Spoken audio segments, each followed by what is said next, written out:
Proyección de un vector sobre otro vector o proyección de un vector sobre el subespacio generado por otro vector. ¿Cómo se obtiene este vector? Primero vamos a encontrar lo que mide el vector, su módulo. Y luego ya, cuando sepamos lo que mide, como tenemos el vector V1, vamos a encontrar el vector P. Primer paso, ¿cuánto mide el vector P? El vector P, el módulo de P, es el módulo de V2 por el coseno del triángulo alfa. Esto lo podemos escribir de otra manera, porque si usamos el producto escalar de V1 por V2, por definición, luego como aquí tengo módulo de V2 por el coseno del ángulo que forma, si yo divido el producto escalar entre el módulo de V1, tengo justamente lo que quiero. Luego lo de arriba lo puedo escribir como producto escalar de V2 por V1 dividido por el módulo de V1. Ya tengo lo que mide este vector. Queremos obtener el vector P. Y yo lo único que tengo aquí, los datos son el V2 y el V1.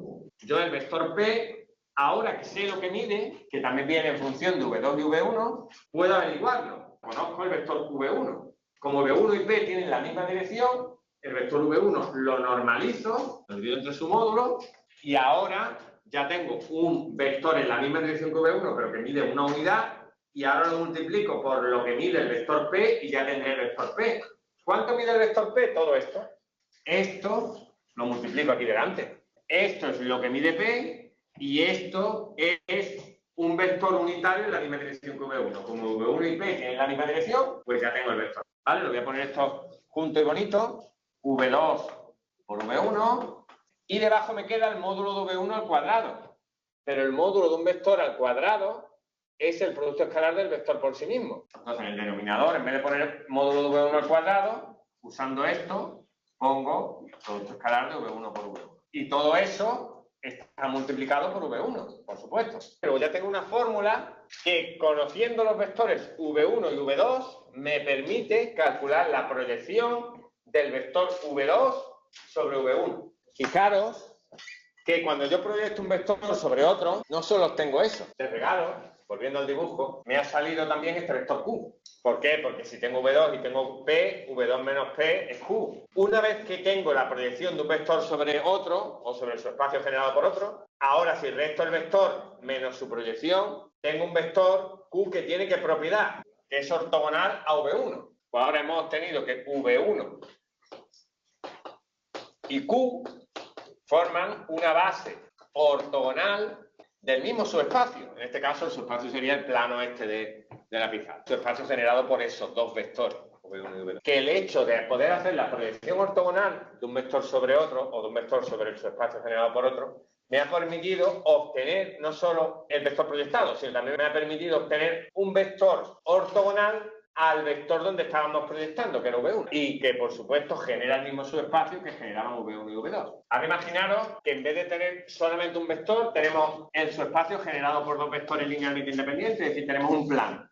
Y ahora queremos proyectar este vector V sobre el plano que está generado por dos vectores V1 y V2. ¿Cómo hacemos la proyección de un vector sobre el subespacio generado por dos vectores? Primero, vamos a obtener una base ortogonal de ese subespacio, haciendo el procedimiento de antes. Y cuando ya tengamos una base ortogonal del subespacio, vamos a proyectar V sobre cada uno de los vectores de la base ortogonal. Y luego sumamos esos vectores y ya hemos terminado.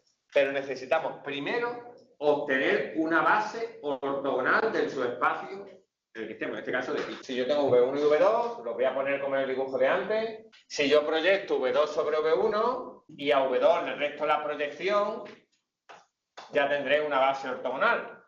V1Q es una base ortogonal del plano pi. ¿Cómo obtengo Q? Como hemos hecho antes. Primero obtengo P. ¿P quién era? P era la proyección de V2 sobre V1. Es decir, era V2 producto escalar por V1, producto escalar de V1 por V1 y todo ello multiplicado por V1, porque un vector es la dirección de V1. Esa sería la proyección. Y ahora a V2 le resto todo esto. Y ya tendría Q. Q es V2 menos P. Una vez que tenemos la base ortogonal del plano, ahora, para obtener la proyección de V sobre el plano pi, ya que tengo una base ortogonal del plano, Ahora, para obtener esta proyección, la puedo hacer como antes. Puedo proyectar el vector v sobre cada uno de los vectores de la base ortogonal. Eso antes no lo podía hacer con v1 y v2 porque v1 y v2 no eran una base ortogonal. Pero con estos vectores v1 y q sí que lo puedo hacer. Proyectaría v sobre v1. La proyección caería más o menos aquí. Proyectaría v sobre q. Y ahora sumo esas dos proyecciones y me tiene que dar la proyección que estaba buscando, la P. Son dos pasos. Primero, obtengo una base ortogonal del subespacio donde estoy proyectando, usando el mismo razonamiento de antes, y ahora, una vez que he obtenido la base ortogonal, proyecto el vector que me han dado sobre cada uno de los vectores de esa base ortogonal. Una vez que lo he proyectado, sumo esas proyecciones y obtengo la proyección que estoy buscando. Si escribimos eso en una fórmula, entonces dos pasos. Bueno, si queréis incluso tres. Primero, encontrar la base ortogonal, luego proyectar v sobre cada uno de los vectores de la base ortogonal y tercer paso, si queréis, sumarlo todo. Este procedimiento se puede generalizar a cualquier dimensión. Imaginaros que estuviéramos en dimensión 4, donde también hay subespacios de dimensión 3. Entonces yo podría proyectar un vector de R4 sobre un subespacio de dimensión 3. ¿Qué tendría que hacer? Primero sacar una base ortogonal de ese subespacio y luego proyectar ese vector sobre cada uno de los vectores de esa base ortogonal y sumarlos todos. Error que comete alguna gente: olvidarse de que tiene que obtener la base ortogonal del subespacio. A ti te dan un plano, a lo mejor te dan la ecuación cartesiana del plano y tú de ahí sacas una base. Esa base no tiene por qué ser ortogonal. Primero tienes que sacar la base ortogonal, ¿de acuerdo? Una vez que tienes la base ortogonal, ya proyectas el vector sobre cada uno de los vectores de la base ortogonal y sumas todo.